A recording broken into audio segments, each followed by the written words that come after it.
Welcome to the Seasons Podcast, where we explore the intersection of creativity, growth, and balance through life's ever-changing seasons.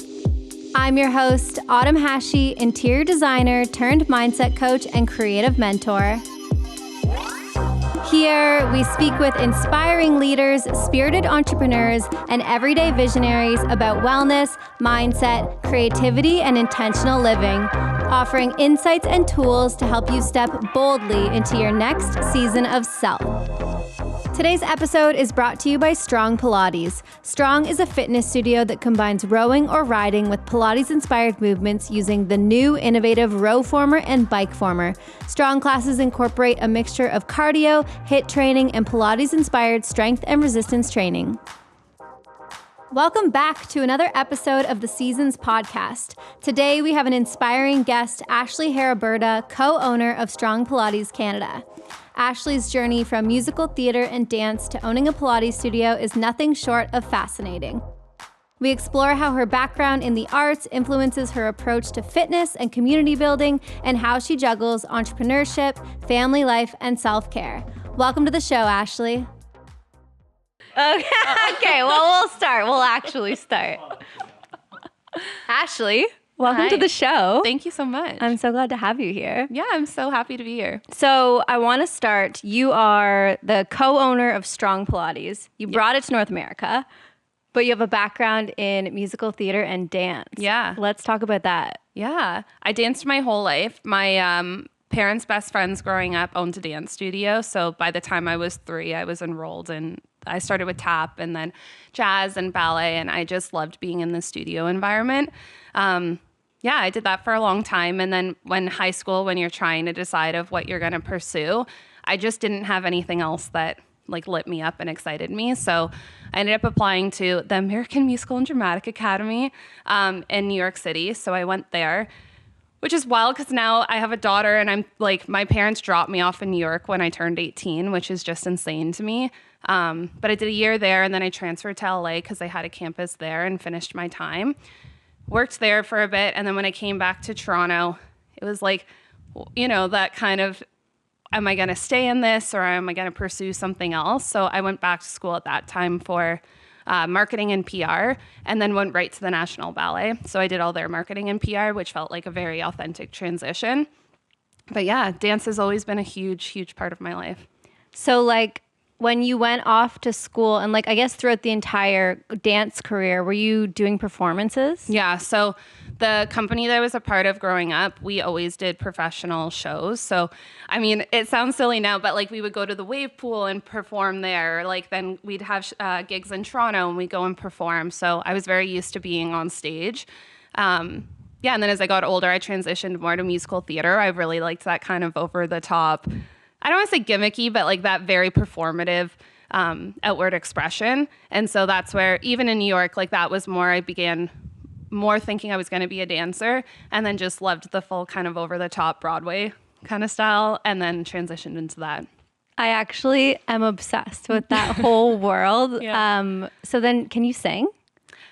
I think this is my downfall, to be honest. I can hold a key, but there I was around people who were just the top. And I think that in the kindest way, the thing that holds me back the most is actually how aware I am. And I think within being that sort of performer, you have to think that you are the most special person in the whole world.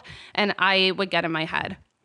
Did you ever take lessons? Oh yeah. I started singing when I was 10, and had a private singing coach, and worked with her. And then, I did get in my head, and that's what you can't. You got to be able to just kind of let go and be really present in those moments. So this is a funny story. I actually wanted to do that, the whole musical theater thing. I grew up in a really small town, and there was nothing. And I also didn't get into dance early. Yeah. So I was 13 taking my first jazz class, and I was bombing. It was so bad. And I felt so embarrassed because there was all these kids, because I was in a younger class, just spiraling around me. And I ended up not continuing with it. but I really wanted to get into the whole musical theater thing. I aspired to the Randolph Academy. Yeah. That was like the Toronto version. And I took a co-op actually in my high school town at the other school. The only thing that was like drama related was to co-op the drama students at the other school. And the teacher actually said something to me like, Autumn, not a lot of people make it in the industry. And so I was like, okay, cool, I'm not going to do that. And like it completely changed my trajectory. So the first day of New York, of school in New York, we had Christopher Jackson, which is a really popular Broadway artist. He was an alumni of the school, so he came and did a talk, and I will always remember what he said. He, in the talk to the full school, was like, if there is anything else in this world that you want to do, go and do that. And at that moment, I couldn't imagine anything else I wanted to do. I wanted to do performance. But I've always had that in my head with every kind of pivot and everything that you're doing, that if it's not an all in, then it's like, okay, let's do something else. But yeah, it's crazy. I was just talking about that, how it's like there is no backup plan when you want to be something like magnificent in this world. You have to give it all of your energy and all of your attention, and you can't be like in all these different areas. There's a great book called Essentialism that talks about that, like having the one thing. And he has a really cool chart where it's like a circle with an arrow, and it's one arrow goes like all the way up, and then all these arrows are going like nowhere basically. And it's like if you have the one thing, you're going up. Yeah. And it's so true. Like think about anyone who's ever done something really incredible in the world. They had to give it all of their time and attention. It's just how it works. And it takes a lot of time. It does. Yeah. So when it comes to like performing and musical theater, what was your favorite performance? I guess growing up, so I would go to New York with my mom and we would watch performances. And I remember the one that I saw that I was like, I'm going to do this. It was Hairspray, the musical, which is so funny that's like, I don't think it's that like magical of a musical. It was just that like the costumes, the over-the-top performance that really brought me in. I love Chicago. I like the black box style. I think I could watch that show a million times over. But I think the part with musicals is just like, I like being kind of carried away in that moment of being really present, and just the singer or the dancers, the artists on stage, of just being drawn into their world, I think is so special. And I've always done live theater. Like I've always gone to live theater. My mom brought me to the ballet from when I was really early, like really young. And I'm doing that with my daughter now. I think it's just special to kind of have that magic that you only get in a live stage performance, which is really different than watching a movie or, having a conversation. You just kind of get transfixed and carried away into this new world. Well, I feel like it plays a lot into marketing, because like when I go to live theater, I'm so inspired for interior design projects and marketing, because they're able to create an entire world and bring you in through music and dance and the costumes and the design, and take you like out of reality.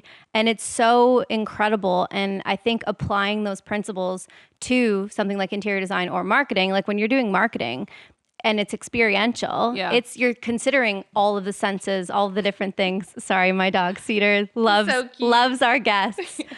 And I love the whimsy of theater, and like how they make things that are like not possible. Like things are floating, and like I went to Dancing in the Rain last year, and it was like raining on stage, and they had their umbrellas and they're dancing, and it's just so incredible, and there's nothing like it. It's funny because I've never really put that together, but I think that theater really shows that anything's possible. And you're right, like in Dancing in the Rain, there's that moment when they make it rain on stage, where I'm sure that whoever came up with that in, the set design process, that there'd be people in the room being like, that's insane, you can't do that, it's a stage, how are you going to do that in the middle of the show, not even at the end of the show, right? Yeah, but then there's like, it takes a team of people around being like, yes, and then you make it happen. So, in improv and all that, it's very much this yes and mentality. You keep things going, you go on with the show, you figure out a way to keep that alive. You don't drop the ball. If you're from the theater world, you would know all those exercises. And it's like everything's possible. You just got to figure out who to put around you to make that happen. That's exactly it. Like Yeah. who, and it's like coming up with the wildest ideas and then just like how do we make it happen, and just trusting the process. Because think about it, like someone who has the idea to make it rain on stage, they don't know if it's actually going to be possible until they start to like put things together. And I feel like that's also every marketing campaign. Yeah. Like you have an idea, a big concept, and you're like, okay, now how do I actually make this a reality? Yeah. How do you execute, and who do you need to make that happen? Yeah. Are you dancing at all now still? You know, it's funny because so a bunch of our instructors at Strong come from a dance background, and so they're taking dance classes. I haven't taken a casual dance class since pre-COVID, and it's something that I do want to get back to. Again, that like perfectionist in me, it's hard going back to something where I just can't execute the way that I did before. But I want to come back to it in the point of just like doing it because it brings me joy, not because I need to like have a certain line that I used to have that, you know, I'd have to work towards again. Yeah. Because like at the end of the day, like the reason that you danced was because it made you feel a certain way. Yeah. And it doesn't really matter like how it's being perceived. It's just the action of doing it. Yeah. Like a joyful, also just to give myself that like me time that's separate. But yeah. I love it. It's on the list. I love it. So for anyone who's listening and wants to start dancing as an adult, where are some places that they could look? Yeah, so City Dance Corps is a studio that's pretty central Toronto that a lot of dancers go to. They do have all ages, so it's a good opportunity. I have my daughter right now at the Rail Path, so that's in Roncesvalles, and they do some adult drop-in classes too. I think that dancing as an adult has always been a little bit challenging in that you often are in a room with people who are still dancing professionally. So it's just finding a studio that you feel really confident in being a part of, and just feeling warm and welcome. So I haven't done the adult classes at Railpath, but it's a really warm environment there. Do you know of any that are like more progressive, like where you're learning a skill, like maybe you don't have a dance background and you want to start from scratch? Yeah, so starting from the very beginning, Canada's National Ballet School has an amazing beginner ballet program for adults, and you can progress and go into the intermediate. It's just really nice there because it's like everyone's kind of living out their dream of being a ballerina, but it's so positive. I've sent so many friends who are like, I always wanted to dance, and like go do that. And then if you have dance background, actually the National Ballet of Canada, they have an in-studio program. And so they do contemporary and ballet, and they have some like fitness dance classes, and you have the opportunity to dance with professional dancers, which is like who are in the National Ballet, which is pretty special. And then you're in the studio. That's so cool. Yeah. I'm the biggest advocate for trying things as an adult because like sometimes when you're a kid, like you don't have the resources. Your parents maybe couldn't afford it. Dance is very expensive. Maybe your town didn't offer these things. And like there's no time limit on exploring passions. Yeah. I recently started shuffling. So that was my form of dance. It seemed like the lowest barrier to entry, which is silly because it's actually really challenging. Yeah. But it's like, it's not as, I don't know, flowy, I guess. It's more so just the footwork. And I loved it. Like I took a 6-week course. It was on the Melbourne Shuffle. Yeah. And we went once a week on Wednesdays, and like the people that came, it was such a diverse group of people. A lot of people had never danced before. And by week 6, we're all like shuffling to some sick beats. And it was awesome. It was so fun. Yeah, Canada's National Ballet School, their programming's like that. So you are over like a 6 or however many week program, but you get to do a full like recital performance at the end of it. So like, yeah, if you haven't had that experience, or if you have, it's nice to kind of get back into that you're working towards something. Yeah, I know I keep like mentioning my daughter, but that was too, I wanted her to be a dancer, and ballet was not for her. So we kind of pivoted, and she's in gymnastics, but it's been different of being with dance. You work towards something and you have a big show or you have a big performance. Gymnastics, yes, they have meets, but she's still younger. So it's not that like, what are you working towards? So we're trying to kind of pivot and find those things that you work really hard to have a benefit, right? Something that you're able to see and motivate and feel really good about to move on to the next thing. Have you thought about cheerleading? I'm so scared of her to break her neck, which is so horrible, because I think gymnastics is the same. Like if you Gymnastics is exactly the same. I know, which is such a twisted thing. I'm a cheerleader. Are So you? yeah. So Okay, I I'll did pick your cheerleading brain. all through high school. And then I was on the PCT Cobras, which is an Okay. all-star team in Toronto. Yeah. And like they're trained so much on the safety. Like if you're doing gymnastics, I know you're she doing is, back yeah. handsprings, back tucks, things like that. Like that's also dangerous. But Yeah. like if you trust the gymnast to teach them how to do that properly, Then cheerleading it's is the exact Yeah. same. She's really petite. Like, so I know she'd be the flyer, like the person Yeah. they toss up. So that's where I'm like, then I'm also trusting her life in other kids' hands. But Yeah. I mean, you're not the first. Everyone's like, do cheerleading. Also, if you like my daughter Nola, she's like a million miles a minute. So she's really high energy and all that. So I think she'd be great at doing it. It's just, it's incredible. I honestly can't say enough good things about cheerleading. And it's like a combination of all the skills because you're dancing, you're doing stunts, you're tumbling, you're working towards something. You get all of the amazing things of dance with like the hair, the makeup, the show, the competition, the community aspect is massive. Like the community is incredible. The competitions are so fun. It's just like, and it's athletic. Yeah. Like it's challenging. It's a really hard sport. And I'm 100% a fan of cheerleading. cheerleading. Yeah. Yeah. So also the costumes and the makeup. Yeah. What did you think of that? I love it. Yeah. Yeah.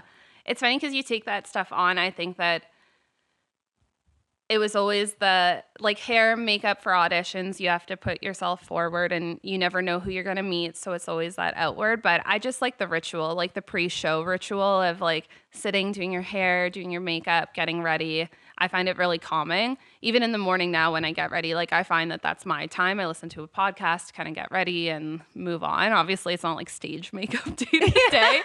But yeah, it's just like that ritual I really enjoy.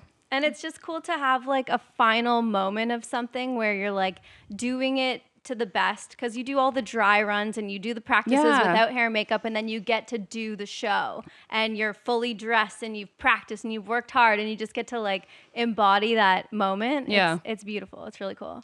So moving into marketing. Yeah. So after the dance, we moved into, where did you go first? Yeah, how it all happened. So basically when I was in LA, I was on a work visa where I had to stay in the arts. And so I started working at Barnes & Noble, which is a bookstore, but in the Grove in LA, they had all the celebrity book signings coming in. So it was years ago now, but like Justin Bieber, Red Hot Chili Peppers, Kat Von D at that time would come through. And so my job would be help facilitating them in the green room, get them ready, and then facilitate people coming through to sign the book. So that was the first time where I was like, this is so fun. Like kind of the behind the scenes of almost like a show, like you're getting ready for something and moving it forward. So when I came back to Toronto, I actually went back and met with my guidance counselor from high school and was just like, I don't know what I'm doing. Like I just need to kind of chat through it. And when we talked through jobs or experiences I had, I kept on saying how cool this job was. And then he's like, that's public relations.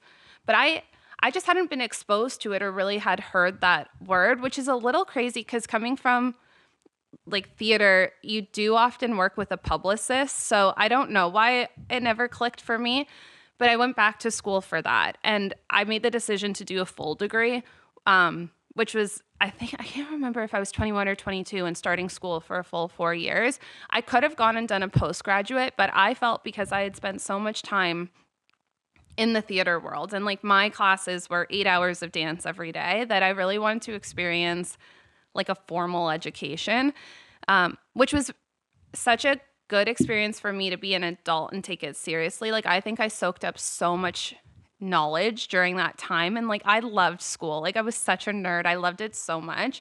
And then because I was older, I worked the whole time. So I worked at the city of Hamilton and did their PR. And then I worked at the Canadian Hearing Society. So in tandem with going to school, I had like a career happening kind of organically in the background, which is why then when this position at the National Ballet came up, that I had already had a bunch of experience. It was an easy transition into it, but it was like my dream job at the time. It was working with the dancers, being in the studio, behind the scenes at the ballet. Like I had grown up knowing all these artists, so it was just so special to be a part of that.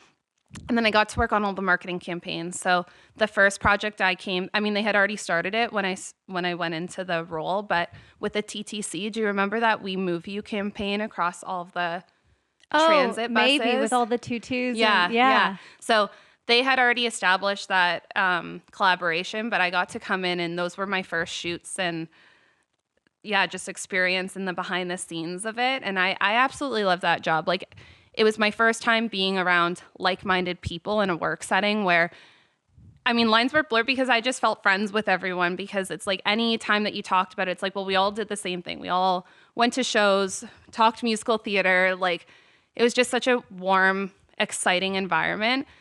Yeah. So it was like coming off of that, of being like, this is my peak job, the best thing ever, and kind of figuring out where I was going to position myself within there. But that was my exposure to social media, of running their platforms, behind the scenes of the photo shoots, video shoots.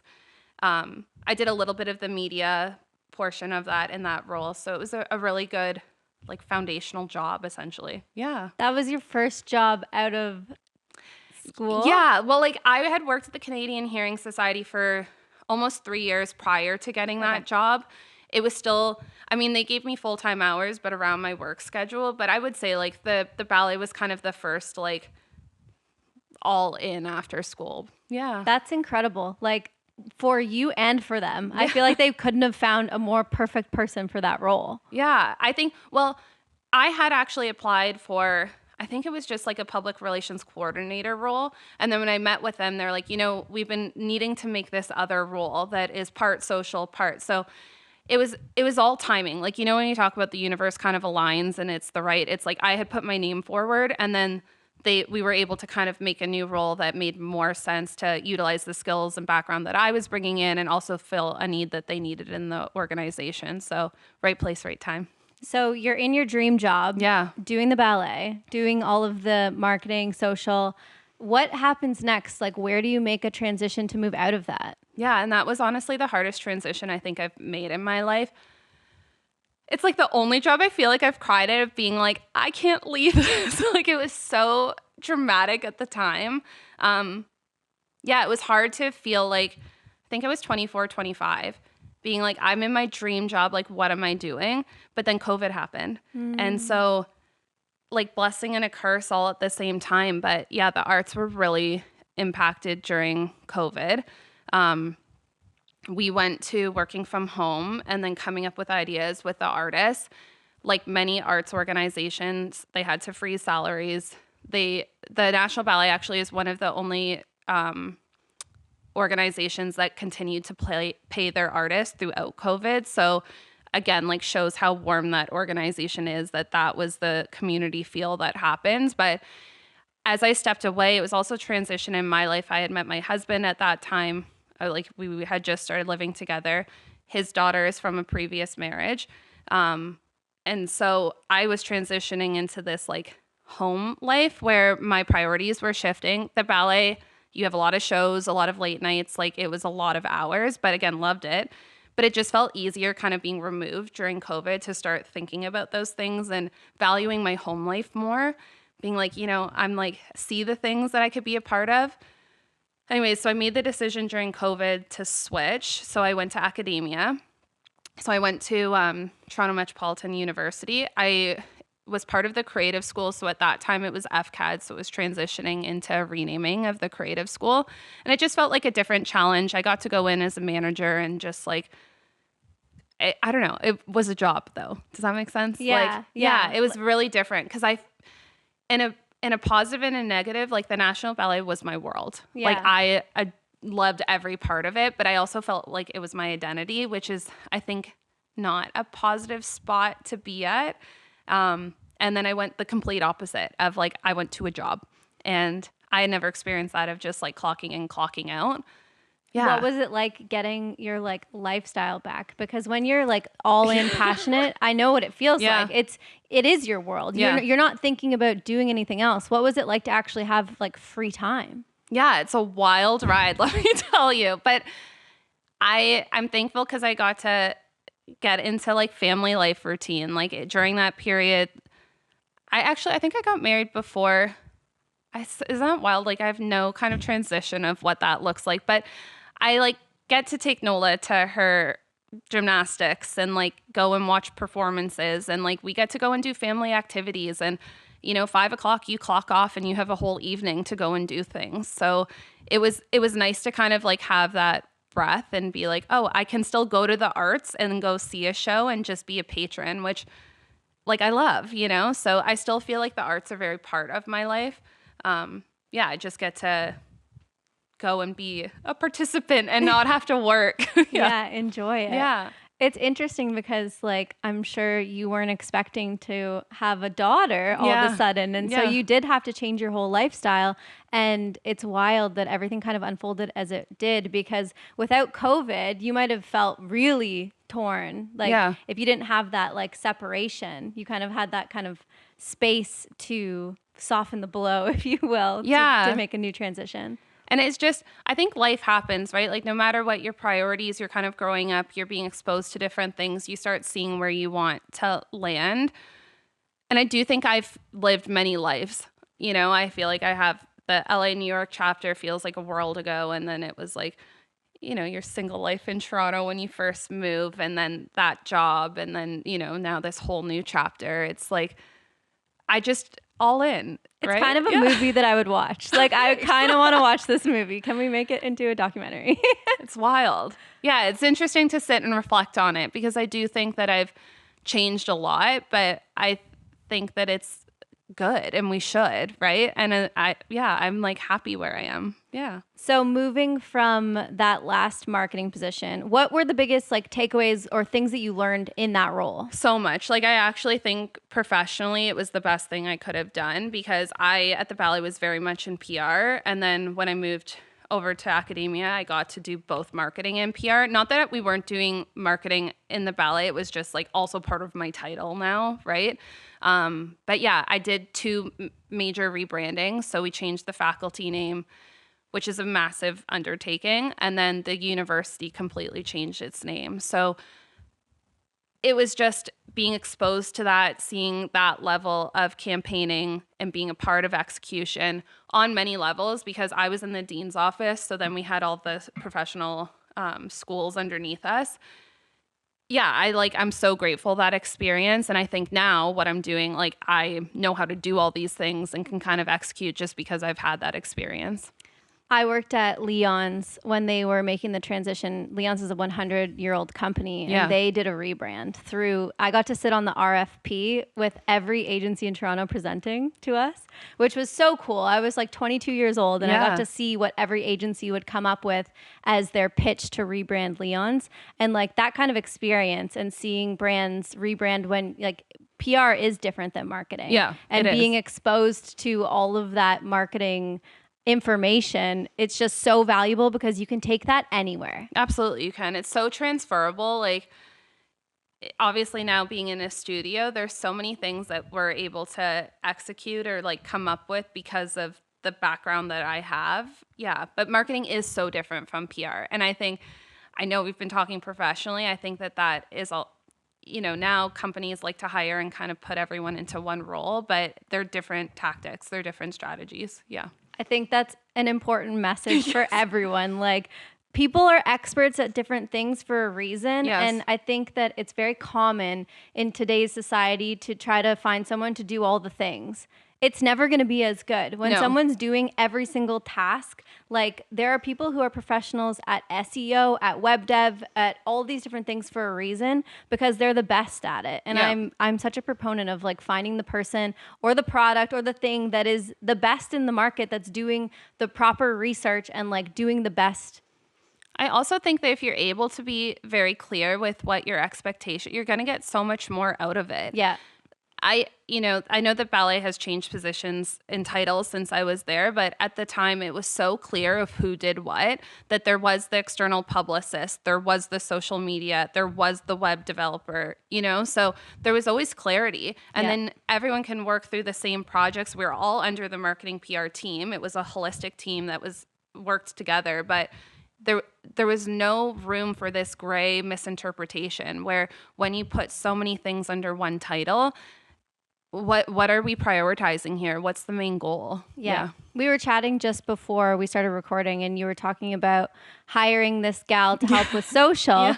And it's so true because like social media is not that difficult, but being on trend and doing things that are going to resonate, it is a full-time job. Yeah. Like social media isn't hard in that anyone can pick up their phone and make a piece of content, but that doesn't mean the content is going to resonate or be good or have traction. I'll also say, coming from like my job at the beginning was complete social media. And while I don't think it's hard, it's very time consuming. I also think you need to have an eye, a creative eye. And if you want to have that theme and kind of consistency and storytelling, if we talk through like marketing and PR and all that, that gets woven into all of it. So I would challenge people who think social is this very like willy-nilly thing to go on an Instagram feed of a brand that you really enjoy and follow and like critically look at it. Like that takes storyboarding, it takes time, it takes thoughtfulness. So yeah, you can come through and just like create a piece of content, but you know, often these C-suites want to come in and be like, make us go viral, or like, we want this thing. Well, that takes time and strategy, right? Yeah. Like it's not just going to happen. So yeah, our conversation offline, my husband, Colin, ownership of Strong right now is myself, my husband, Colin, and then our business partner, Graham. We've always from day one have been like, where is our time in the business best spent? And then anything that we need assistance with, we hire for. And I will always do that. Like I run our social day to day, but I can't do that by myself when I'm being pulled in a million directions. So I said, we hired someone who comes through and batches our reels. And it's still, we made it such a fun environment. We had all of the trainers come through. We had like drinks and snacks and kind of used it as a 2-hour time to all hang out. But yeah, like we talk about finding these trends. That takes time to find, and also then find trends that make sense for your brand that then are still telling that story and that message that we want to convey. But yeah, I think that bringing in experts is always smart. The thing about social media is that as CEOs, our time is our most valuable asset. And if we're spending all of our time in the trenches of scrolling on TikTok, like that's not productive for a business to grow. Yeah. I think you're similar to me, is that we're constantly looking at just motivation, inspirational quotes, things to hold on to kind of motivate. And early on, I can't remember who said it, it was one of the podcasts, but it was as a CEO or as like the head of your company or whatever, it's important to kind of, what is your base hour rate, right? Because you have clarity when it's you're working for a company. So like define what that is for your company. And then from there, everything that you're doing, zoom out and be like, is this worth X amount? So like using, I don't know, normal numbers, let's say like $100 an hour. Well, like if you're doing a post, is that worth $100 an hour? Yeah. Right. And then I try to kind of pull that into different things that be like, I'm very guilty of like, I get in the weeds, and I think that's also the value that I bring to my work. But yeah, it's important to kind of like big picture zoom out and say, is this something that could be offloaded, especially when you're trying to scale?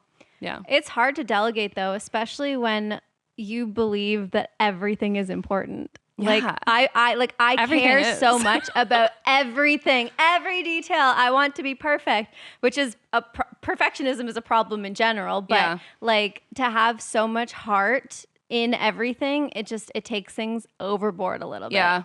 We had one of our friends owns an F45, and early on, I remember we were like in our mobility area in the studio stretching, and she was like, you're going to have to figure out how to zoom out and work on your business. Every time you start getting at the studio level, you're going to get sucked in and you're going to focus on all of that. But then you have to zoom out and work on the business. And so it's easier said than done, because the second I'm in the studio, I'm like eyeing everything, right? Like that needs to change, that needs to move, that needs to, but yeah, it's like, what is the big goal here that you're trying to work towards? It's hard to pick and choose like where the best investment of time is. Yeah. When you believe everything is important, and it's like, how do you make those choices? And I know I keep saying, I do believe everything is important. Like I think that that's what makes it successful. It's just finding people to support that same vision that you have. So that way you don't have to do absolutely everything by yourself. Yeah, delegating and trusting that people are going to bring your vision to life in the same way. Yeah. And I still very much believe like when you have created something yourself, you will always care the most, but that's okay, right? Then it's who can you bring on who are so passionate and believe in what you're what you're trying to build. And then that level is like, I think probably a more healthy boundary, because I think that, you know, we talked through my National Ballet experience. I actually think I cared too much. Like, so I don't want to hire or bring people in that have that kind of burnout that I faced. I want it to be like a healthy, like just enjoy and let's build on this vision together. That's an interesting thing to think about, because I think a lot of us entrepreneurs care too much. Yeah. And it's how do we find the balance and the separation to not let our work become our entire lives? Yeah. And I don't think I'm there yet. Like even yesterday, I had that kind of stress of like, you know, there's always things to do. And I'm still in the moment where I feel guilty when I'm not using my time towards something. So I'm trying to value rest as well, which is hard because there's always a million things to do.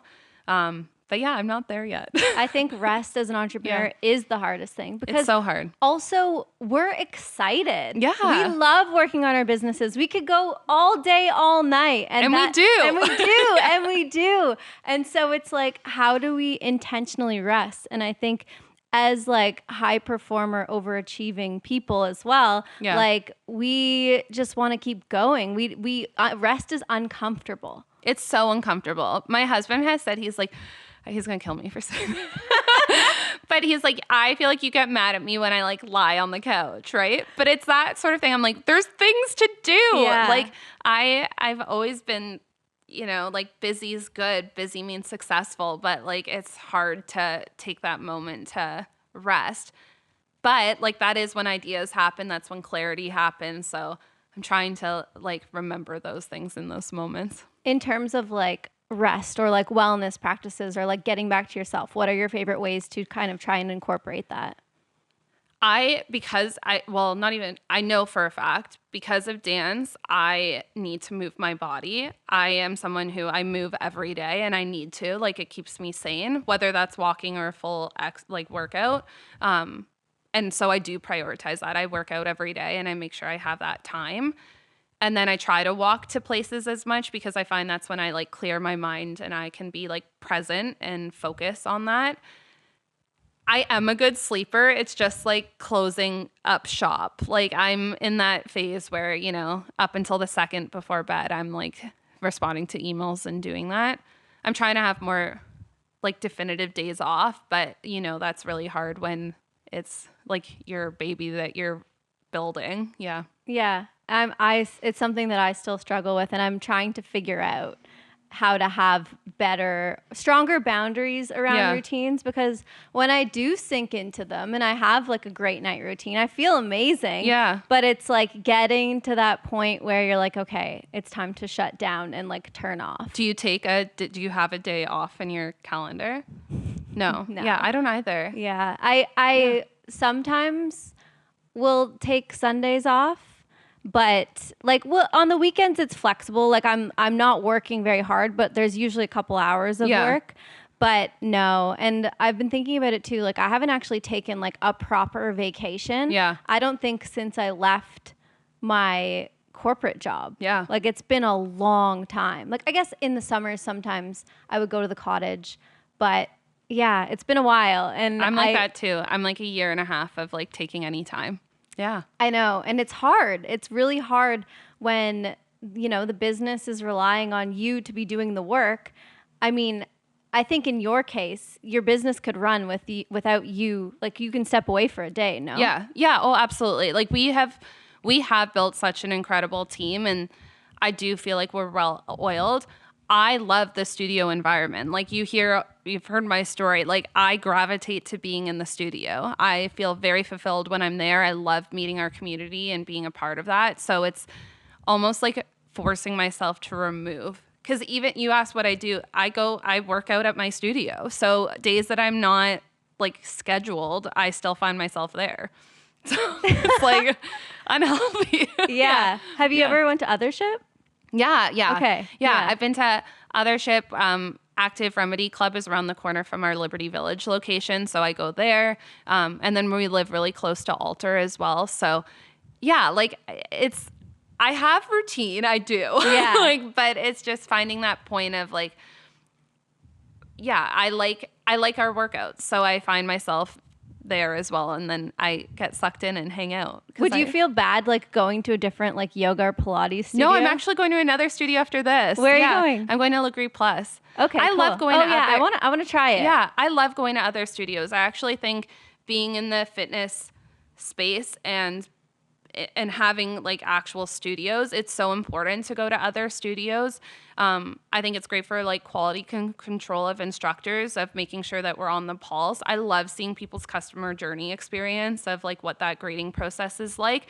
And then also it's just nice to work out in a different environment sometimes, because while I absolutely like love our community, it is a thing like, you know, if we're working out together, I'm like chatting with you and we're having that connection. Sometimes a workout is nice to just like tune out and go and like have it be that kind of separate environment. So yeah, I try to like maybe, well, I say once a week. Usually it ends up being like once every other week that I'm at another studio. A place that's also really great in Liberty is Oxygen. Yeah. They have like deep stretches at night. It's a candlelit deep stretch. And that is like the juiciest way to actually shut off. It's funny because I did that studio a ton before COVID happened, and that was my favorite class. And then do you remember the studio Barworks that was in Toronto years ago? They used to have like a yin class at the end of the night that was like that too. Just kind of like, well, I guess in Jaybird has one now too that's more of that restorative. Yeah, it's just nice. Yeah. I think it's like a matter of putting these things into the schedule. I would say I don't really take as many days off, but like I'm very serious about my wellness schedule. Like on Sunday, that's the first thing I'm scheduling. I'm like, I'm putting my stretch lab in, I'm figuring out my strong, I'm figuring out all my classes and plotting them in, because I need that time away from my phone, away from my computer, connecting to myself. I need it as a baseline. Yeah, I'm very much the same too, of like it has to be part of the schedule. But I think if you put it in your schedule, it means that it's a priority to you, and then you're going to make it happen, right? Yeah. So it's interesting that we're chatting about this, like the whole not taking days off. I know that this is something that I want to work on. And so I've started working on like a seasonal reset, and it's all about living intentionally in the season and like planning ahead, because I feel like that's the biggest thing as entrepreneurs, is that we know that if it's in the calendar, it's happening. Yeah. But if it's not in the calendar, it's not happening. No. You're not doing it. Yeah. And so it's getting ahead of things. And I really want to be more intentional about the seasons, because they go by so freaking fast. And I was doing a reflection on my last winter season. That's the first one that I'm going to do. And it's like mostly screenshots of like other social media things. It's like there wasn't a lot of like activities and doing things. And I was like, well, that's sad. And I want to change that. Yeah. And you have to, first of all, reflect and understand like what's happening, and then be intentional about how you actually want to spend your time. So Ryan and I started creating a database of different places to go for hikes in the winter in Toronto. And it's like, we're creating these things so that when we have the time, we're not just looking at each other being like, well, what do you want to do? It's like, oh, let's just go for a walk around the block. It's like having that list and the ideas and the intention behind it will help create the space to make those things actually happen. My daughter went to camp for a month this summer, and my husband and I did this. We made the list of like, what are all the things that we get to do that we don't, but they were so little. It's like, let's go for a walk at 9 o'clock at night. Did you do it? Yeah. But like, we went and did like a taco tasting and just these fun things. But like with having our daughter, it's easier to force that time. Like last weekend, we went to a pumpkin patch and like carved out that time together. So it is kind of easier, because you feel that like guilt if you don't do it.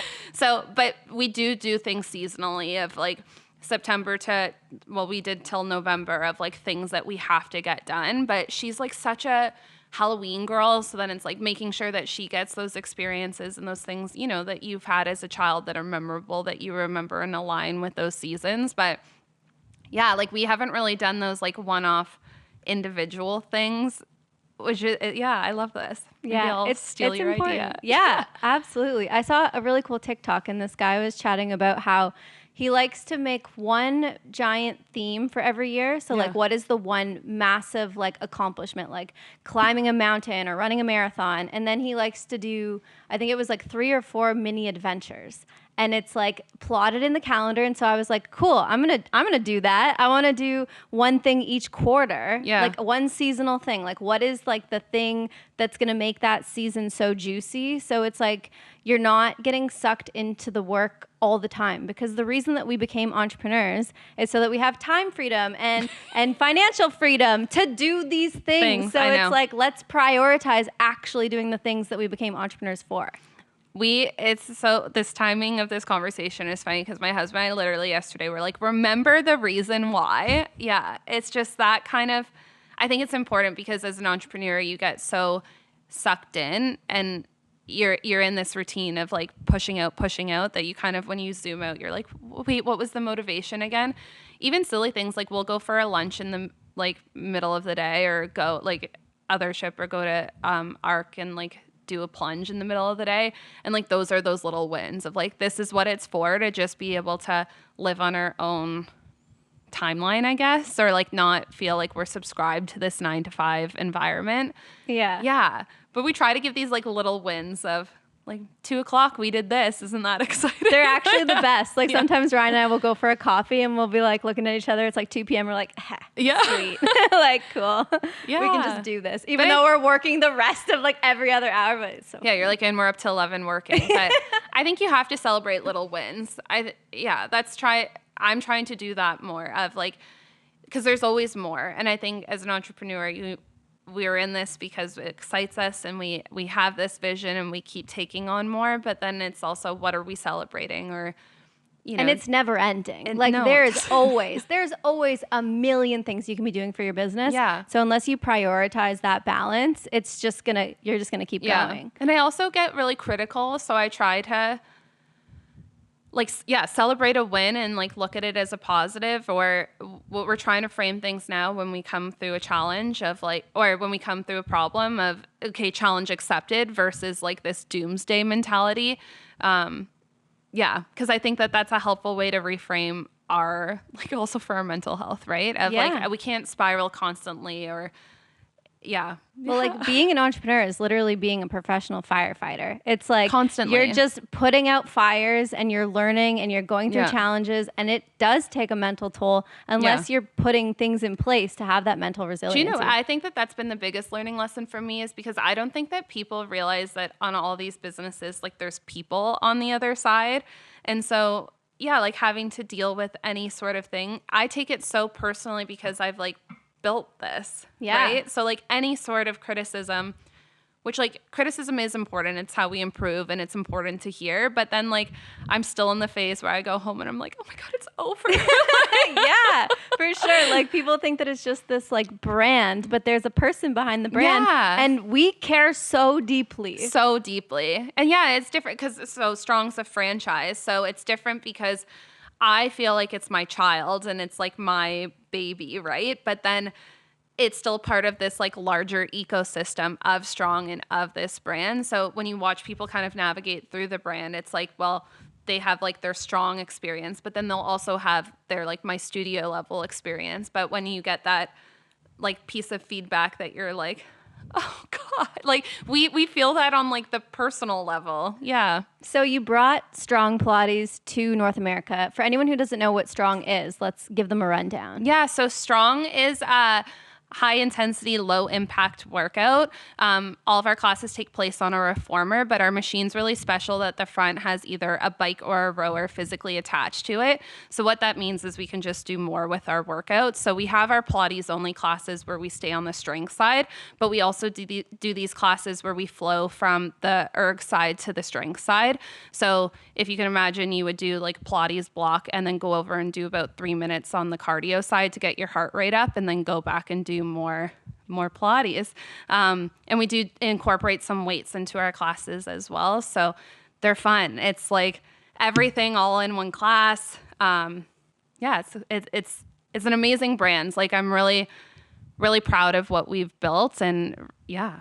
Are you an erg? Are you a rower girly or a biker? You know what's wild is at Little Italy, I always row, and then at Liberty Village, I always bike. Interesting. Yeah, I think it's good to mix it up. Like rowing is how the brand started, and it's an amazing workout. The bike is a great option if you have any back injuries, or if, I think that the bike feels safer for people who have never come in.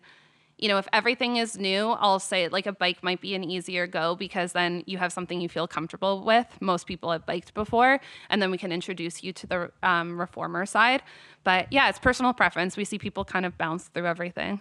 What are you? I definitely prefer the bike. Do you? Yeah. I feel like rowing, it's probably a better workout, the row. I don't know, but I feel like it's more challenging to row. Yeah, I think that the rower is harder to cheat on. Yeah, for sure. Yeah, it's difficult. It is. It's hard. So I love strong.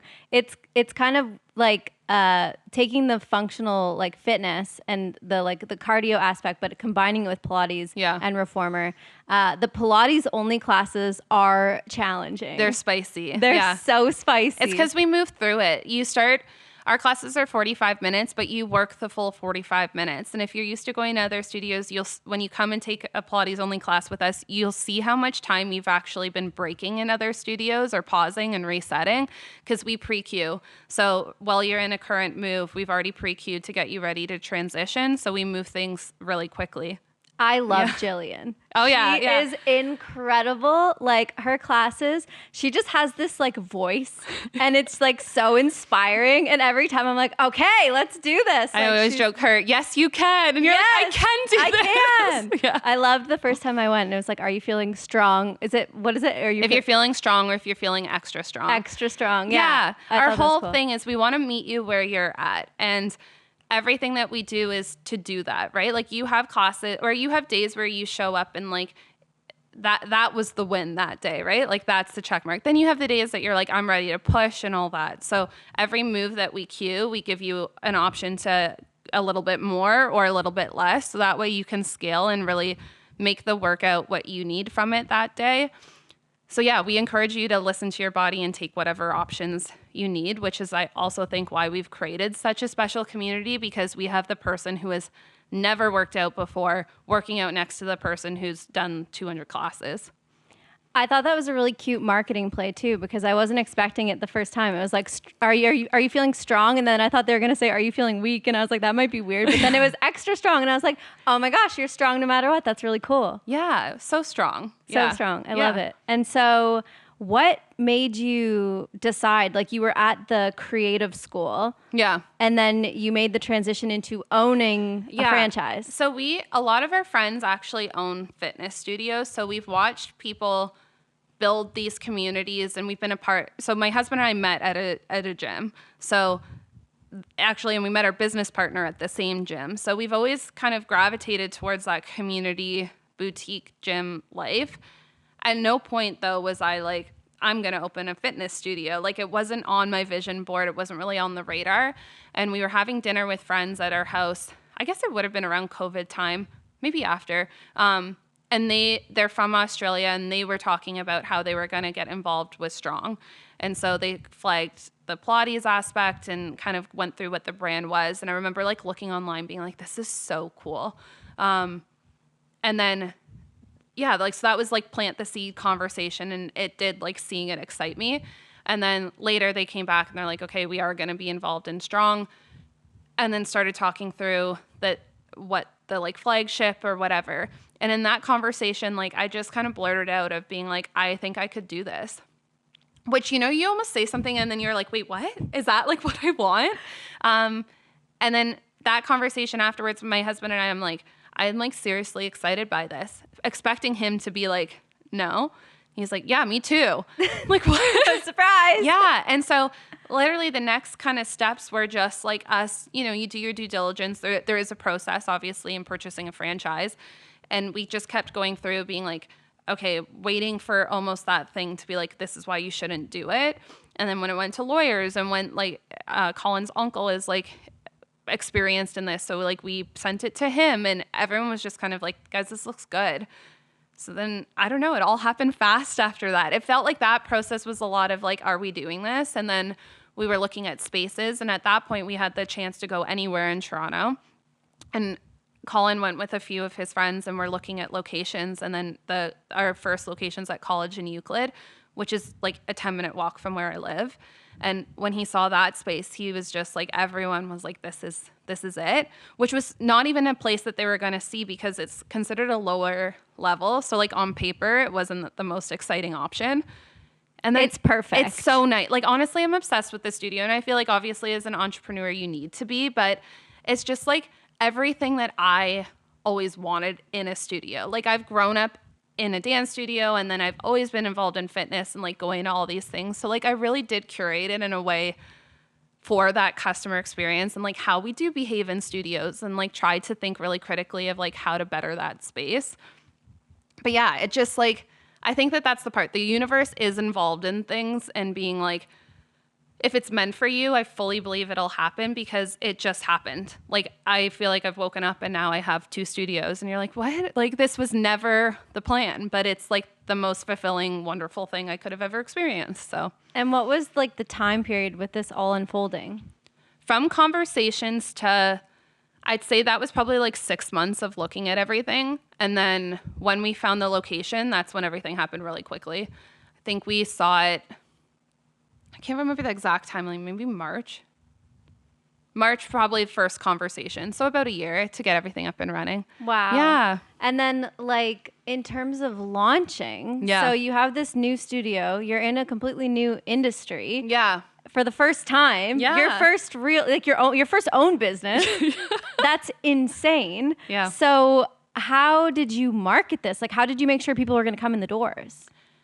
Yeah. So my strategy for that was always, so Strong in Australia has like such a name behind it. Like, it really has a great reputation, but like nobody in Toronto or no one in Canada knew what Strong was. It wasn't on anyone's radar. And nor could you really like, I feel like you've been to the studio. You kind of have to experience it to really like know what it means. So my strategy was always just like as many people through the door as we possibly can.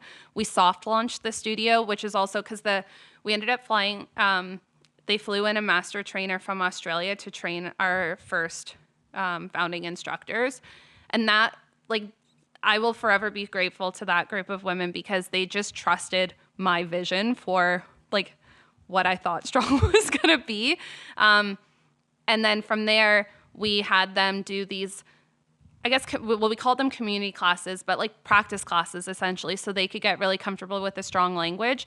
And we started those with just like friends. And so they would bring in people, but then, you know, you have to practice on real people. So we started opening up to like friends of friends. And so from December to January, we basically operated the studio for that month without telling people. You kind of had to know someone to come through.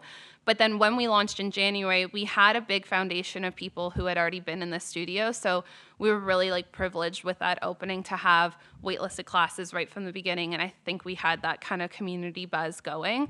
But we did trials right from the get-go. I didn't really want people to feel like they had to be locked into something that they hadn't experienced yet, which I think is important. Like, you need to believe in what you're signing up for. Yeah, especially when there's like a million different like so many options. Fitness options. Yeah. Yeah. Were you worried at all about saturation in the market with fitness? No, and also I'm sure even from when we've opened to now, you see how many Pilates studios are opening. Like, I think Pilates, well, not even. Pilates has been around for so long, and I was exposed to Pilates because of dance. So it's an amazing restorative option for people, but it was, I don't want to say elitist, but it was separate, right? Like, a lot of dancers or ballerinas would participate in Pilates, and that's clinical Pilates. Strong is Pilates inspired, and I'm always really clear to say that because we bring in so many different other elements into that workout.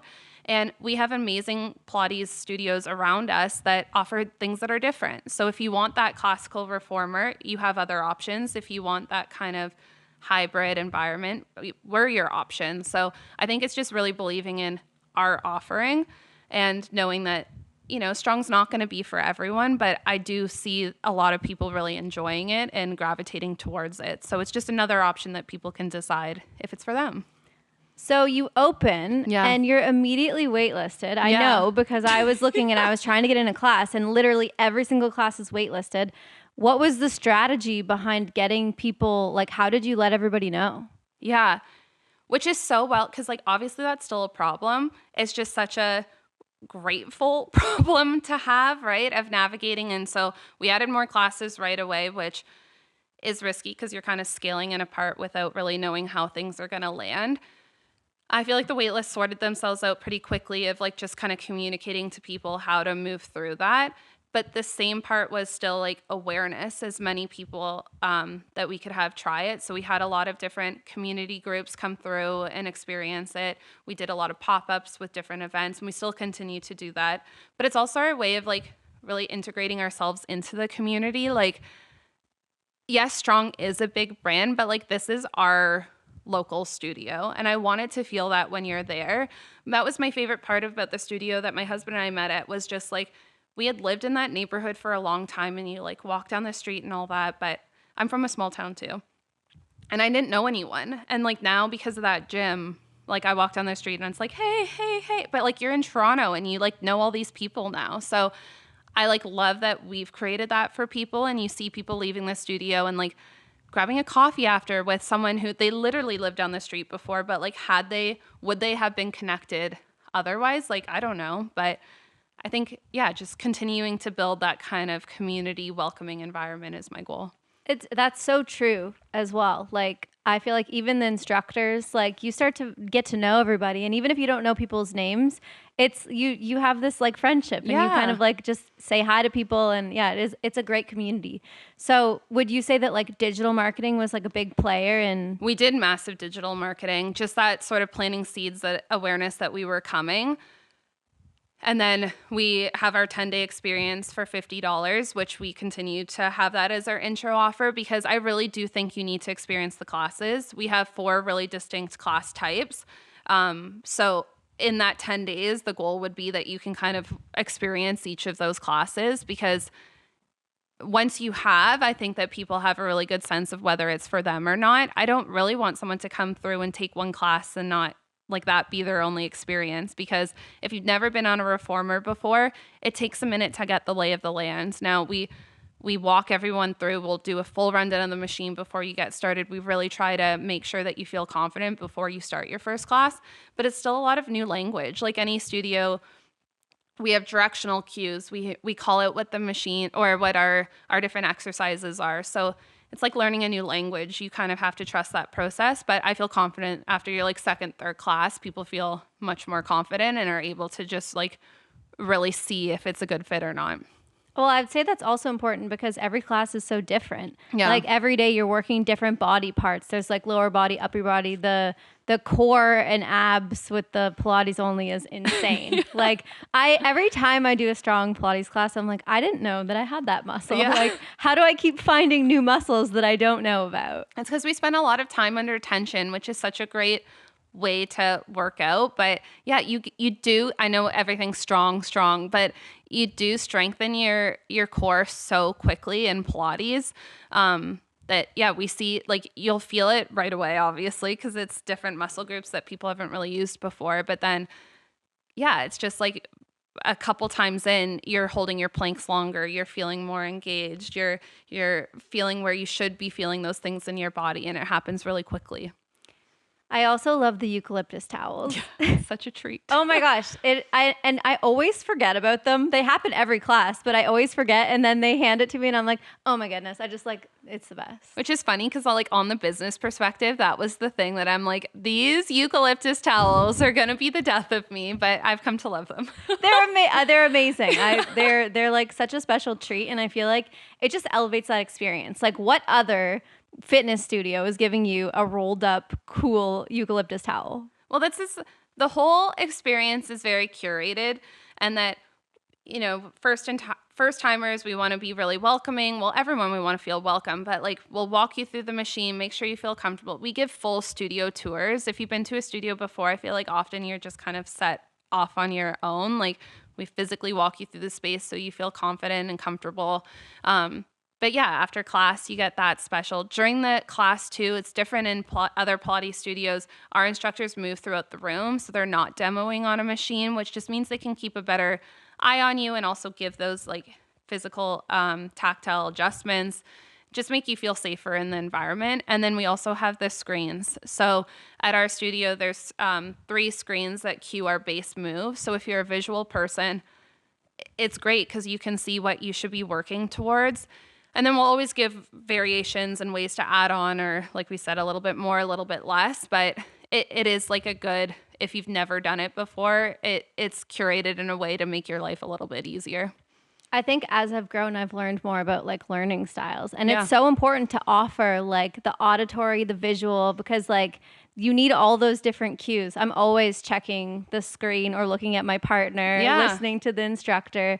Yeah, I think that Strong is great. I also love the music selection. It's like high energy. Yeah. I always feel so good leaving a class. Yeah, music is a huge component of our classes. We try to keep the vibes really high and just like it's fun. Like honestly, that's my biggest thing is fitness and exercise should be fun. You should want to go, you should want to be there, and you should leave feeling excited about it, right? And so I get it. Like some days we feel like we're doing the check mark of like, I need to work out. But I hope that in those days, it's like you come because it's fun and it's just like we fill your cup, not because you're like, oh, I have to get my workout in today. Yeah, like you never leave a workout being like, oh, I wish I didn't do that. Like you always leave feeling like, oh my gosh, I'm so glad I did that. It was so fun. I noticed that you guys are doing a lot of collaborations. Like I saw on the app today that you're doing something with ARC. Yeah. That's really cool. So like tell me more about collaborating with other like-minded businesses and how you make that work. Yeah, again, community is the number one thing that we're like, it's our word, it's our ethos, it's what every kind of decision we look through is this community building. And so part of that is integrating ourselves into the community and supporting other local businesses, and then also giving back to our community and then building our community. So our Liberty Village location opened in June, so it is a relatively new studio. And so we're at the very beginning of building that community and connecting people to each other. So this is the second event that we've done at the Active Remedy Club. And so after a Pilates class, we all went over and they took us through like an active remedy class, and they had foam rollers and stuff in the sauna, which was so fun. But it's an opportunity, like in a class, you come in, you check in. So you maybe have 5 to 10 minutes before class, you do your workout, you say goodbye, you leave. It's really important to create those social settings where you're able to sit and go up and be like, hey, I see you. We work out together all the time. What's your name? You know, you can start having those conversations. And then when you're at the studio next time, that conversation is just going to continue more.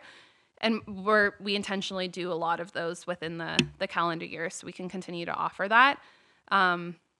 And then it's important to, I think, support other local and independently owned companies and businesses, right? So health and wellness, it's all intertwined. So being able to support other ways that you can come to us and get a great workout and then go to them and have this recovery session, I think is really important.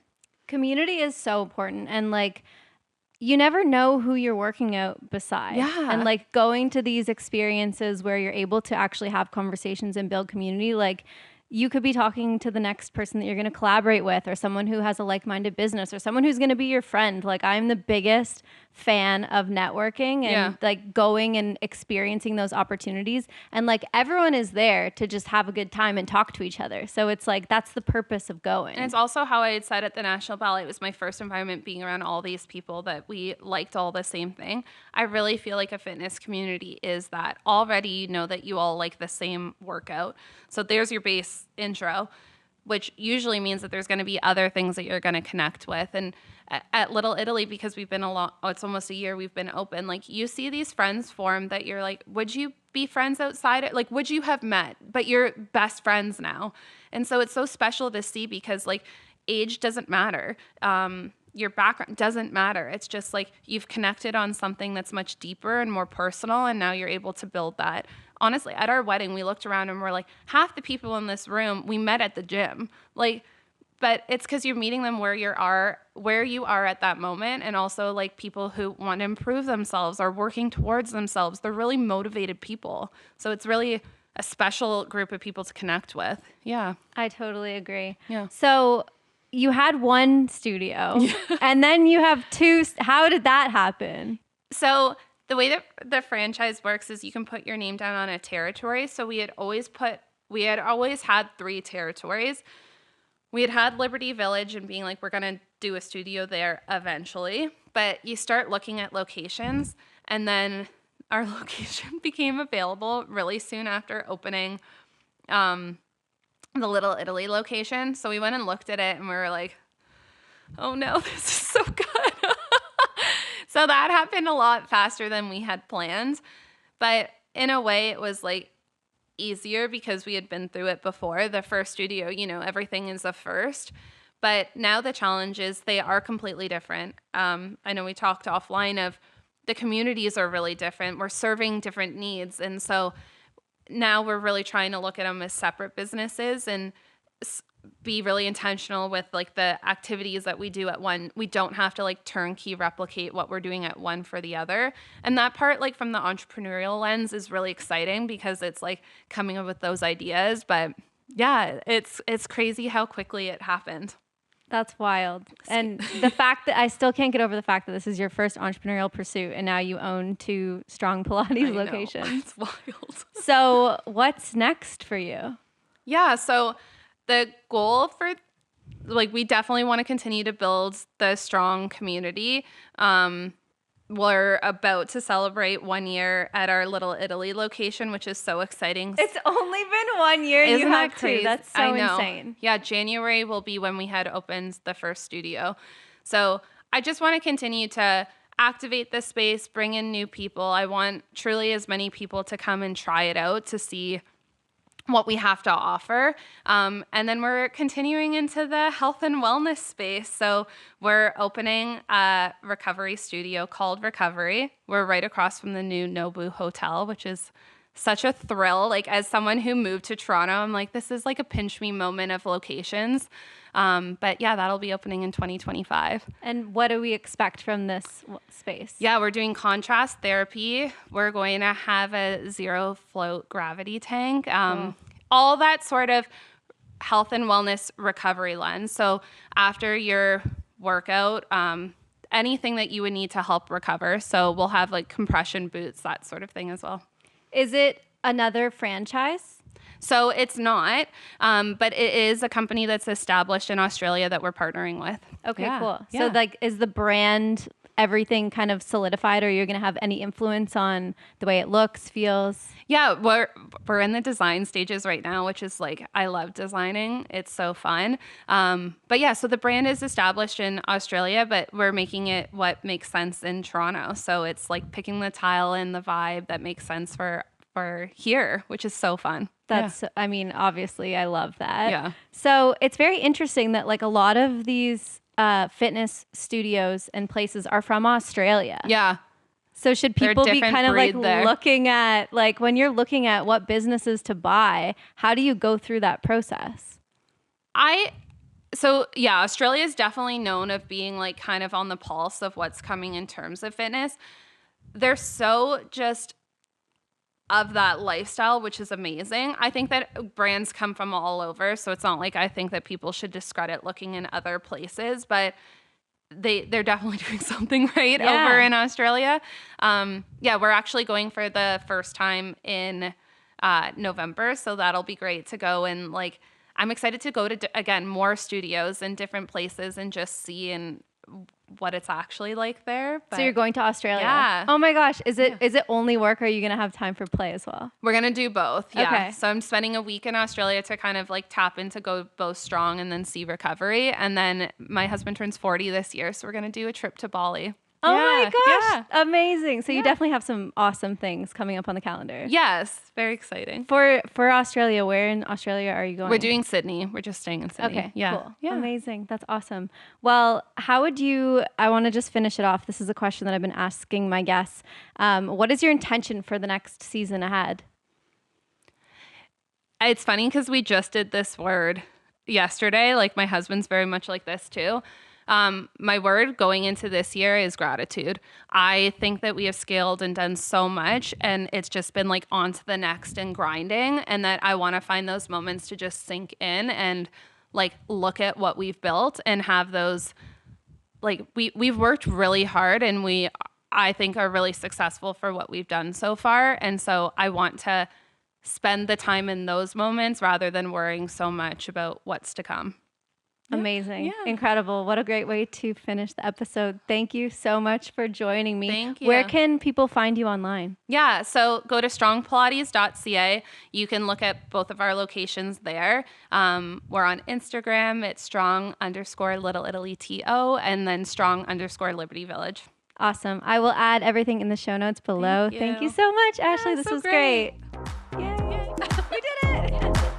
Thank you for listening to another episode of the Seasons podcast. Be sure to visit Strong in Little Italy or Liberty Village for an unbeatable 10-day experience for only $50. Whether you're a beginner or a seasoned pro, Strong instructors will guide you through every move, helping you build strength, flexibility, and confidence. Download the Strong Pilates app today to get started.